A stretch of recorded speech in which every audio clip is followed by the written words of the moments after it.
Congress party के पूर्व राष्ट्रीय अध्यक्ष राहुल गांधी की लोकसभा सदस्यता समाप्त करने का कांग्रेस द्वारा विरोध जताया जा रहा है। हमीरपुर के सर्किट हाउस में आयोजित पत्रकार वार्ता के दौरान विधायक सुजानपुर राजेंद्र राणा ने पत्रकार वार्ता में कहा कि जिस परिवार ने देश के लिए कई कुर्बानियां दी हैं और देश की आज़ादी में बढ़ चढ़ कर योगदान रहा है, ऐसे परिवार के एक सदस्य राहुल गांधी के प्रति की गई कार्रवाई अनुचित है। राजेंद्र राणा ने कहा कि अदानी मामले को लेकर हुई कार्रवाई से पूरी कांग्रेस पार्टी में रोष व्याप्त है।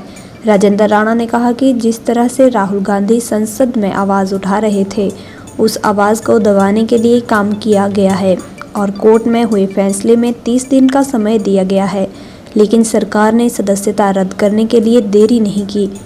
उन्होंने कहा कि तानाशाही सरकार इस समय चल रही है और चुने हुए सांसद होने के नाते राहुल गांधी ने सवाल उठाए थे, लेकिन भाजपा जोड़ो यात्रा के दौरान भ्रष्टाचार के मुद्दों को रखने के चलते ही इस तरह की कार्रवाई की गई है। प्रदेश सरकार की अस्थिरता को लेकर आ रहे बयानों पर विधायक राजेंद्र राणा ने कहा कि विपक्ष की आदत ही है कि इस तरह की बयानबाजी करे। उन्होंने कहा कि जब 2012 में कांग्रेस की सरकार बनी थी, तब भी पूर्व सीएम धूमल के द्वारा हर समय ऐसे बयान देकर जनता को गुमराह किया जाता रहा है और अब जयराम ठाकुर के द्वारा भी इस तरह के भ्रामक बयानबाजी की जा रही है, जो कि समझ से परे है।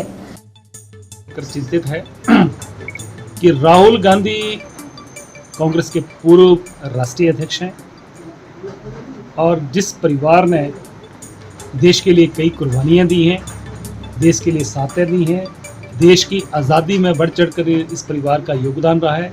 इस परिवार से 3 प्रधानमंत्री देश के रहे हैं और देश को आगे बढ़ाने में इस परिवार का अहम भूमिका रही है। राहुल गांधी जिस तरीके से संसद के अंदर उन्होंने अदानी का मामला उठाया कि आखिर क्या कारण है, क्या वजह है कि संसद में जो राहुल गांधी जी सरकार से पूछ रहे थे, नरेंद्र मोदी सरकार से पूछा कि अदानी की शेल कंपनी में 20,000 करोड़ रुपया जो इन्वेस्टमेंट है वो किसकी है, तो उसका जवाब देने की बजाय राहुल गांधी की जवान जो है, जो आवाज़ है, उसको कुचलने का प्रयास किया गया।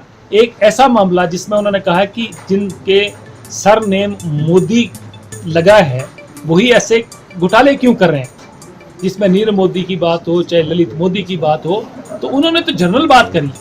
ये तो पॉलिटिकल बयान था, पॉलिटिकल भाषण में उन्होंने बात कही। देश में कई लोग हैं ऐसे हैं जो ऐसे बातें करती हैं। हमारे यहाँ के कई लोग ऐसे हैं जिन्होंने दिल्ली में कहा कि गोली मारो सालों को, कई तरह की भड़काऊ भाषण दिए, उन पर कोई कार्रवाई नहीं हुई। परंतु आज राहुल गांधी संसद में जिस तरीके से आवाज उठा रहे थे, उनकी आवाज को सुनने की बजाय कि उसका जवाब देने की बजाय एक माननीय कोर्ट में एक जो मानहानि का मुकदमा चल रहा था, बंद पड़ा था, उसको खोला गया और 7 दिन के अंदर फैसला कराया गया। और फैसला जो हुआ, हम उस पर नहीं जा रहे हैं, और फैसला जो हुआ है उसमें उनको 30 दिन का वक्त दिया गया है कि 30 दिन के अंदर जो है आप अपनी अपील दायर कर सकते हैं, वहां से आप रिलीफ ले सकते हैं। उसका इंतजार नहीं हुआ कि हिंदुस्तान के इतिहास में पहली दफा हुआ कि किसी कोर्ट ने फैसला सुनाया और दूसरे दिन ही उनकी सदस्यता रद्द कर दी गई, 8 साल के लिए ढीबार कर दिया गया, और साथ में उनका जो निवास स्थान था, जो घर मिला था, वो भी उसको खाली करने के आदेश दिए। इस तानाशाही सरकार चल रही है। चाहे ये था कि राहुल गांधी चुने हुए सांसद हैं और चुने हुए सांसद के नाते संसद में जो उन्होंने सवाल उठाए थे उनका वो जवाब देते। मुझे लगता है आज हिंदुस्तान की आम जनता में चर्चा है कि राहुल गांधी ने जिस तरीके से 4000 किलोमीटर पैदल यात्रा करी और भारत जोड़ो यात्रा में जगह जगह लोगों से मिले, लोगों की समस्याओं को समझा, और उन्होंने महंगाई का मुद्दा, बेरोजगारी का मुद्दा, भ्रष्टाचार के जैसे मुद्दे कई सरकार के जो समक्ष जो रखे, उठाए है। आदत है 2012 से 17 तक के बीच में हिमाचल प्रदेश में राजा वीरभद्र जी के नेतृत्व में कांग्रेस की सरकार रही। 36 विधायक कांग्रेस के थे, आज 40 विधायक हैं। तब भी उस समय विपक्ष के नेता श्री प्रेम कुमार धूमल जी हमेशा हर महीने ये बयान देते थे कि सरकार अब गिरने वाली है, सरकार लोकसभा के चुनाव के तुरंत दूसरे दिन गिरने वाली है।